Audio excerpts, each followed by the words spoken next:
Okay, good morning, everybody. Thanks for joining us again for COVID-19 highlights. I'm here with Stephanie Taylor.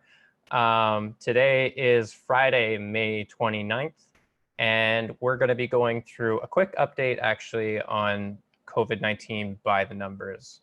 So for quite some time, we've been in lockdown now, and we've been wondering, I kind of asked myself, are we doing this successfully? What's the impact we're having, and where do we sit right now, statistically at least? So with that, I'll pass it over to Stephanie to walk us through some of these graphs. Great. Good morning, everyone, and thank you, Graham. So as we all are excited to get out and do more things, it's great to be outdoors, but we also need to remember to keep our actions based on statistics and data so that we really don't get carried away by just our emotions. So this is a graph that's showing both the past historical daily infections and then what we're projecting will happen. So you can see on the top graph in the USA, we have the dotted line, the purple line. The purple line that becomes dotted are the number of tests that have been done, and then the projected number of tests. So hopefully, in fact, that will happen. And then the gray dotted line, Graham, help me out. What's the gray one? The gray dotted line is the estimated infections. So that was hypothetical. That's been hypothetical the whole time. And then the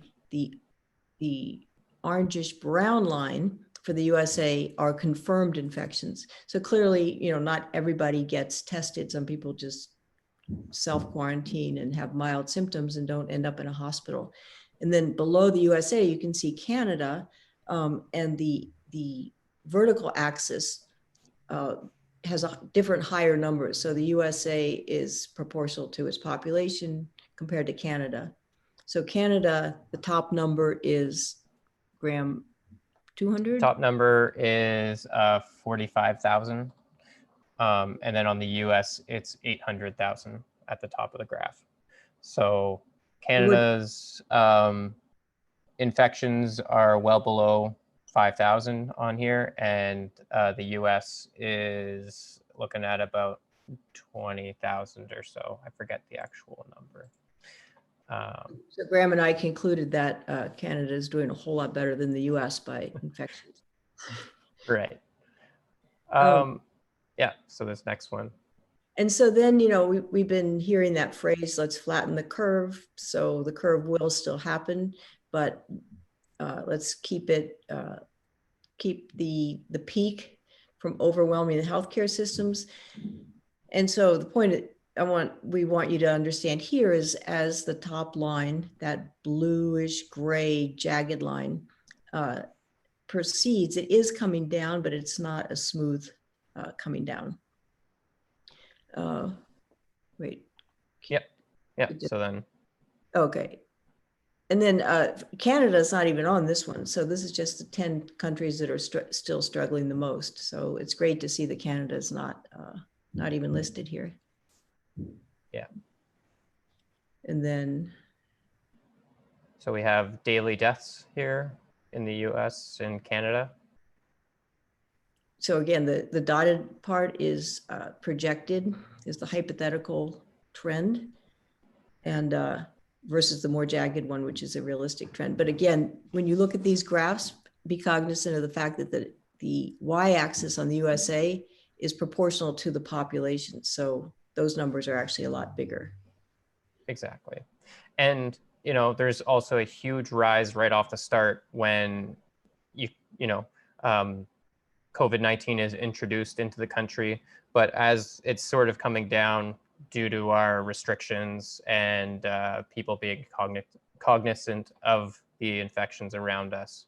So it does look like we are doing quite a good job here. And also, warmer temperatures results in a more ideal indoor relative humidity range. Yeah. And then our last graph. Yeah, so USA, the purple dotted line depicts the hospital bed usage in general. And then the sort of purple cloud is the projected estimation of how many will continue to be used. And then the dotted lines show ICU use and ventilator use. So understandably, the bottom two dotted lines are pretty close, because if you're in the ICU, most likely you're going to be on a ventilator. And then, so in the US, it looks like we're going to be flat for a while. Whereas in Canada, again, you see fewer overall hospitalizations.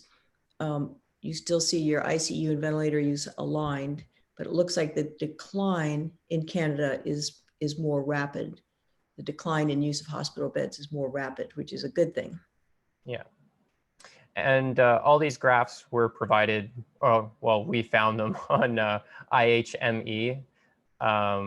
They're a company that's supported by the Bill and Melinda Gates Foundation. And they've been tracking the infections across the world entirely. So you can actually sort by country and by state or province in Canada as well. So you can check out it delves in quite locally as well. Yeah, they have really good data. With that, I'd like to remind everyone that you're available to book Stephanie and I for webinars.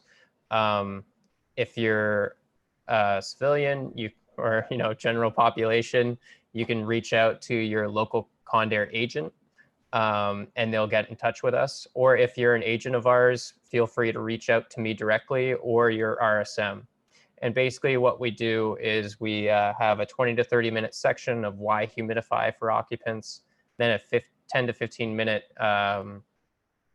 introduction of the Condair product line, followed by questions and answers.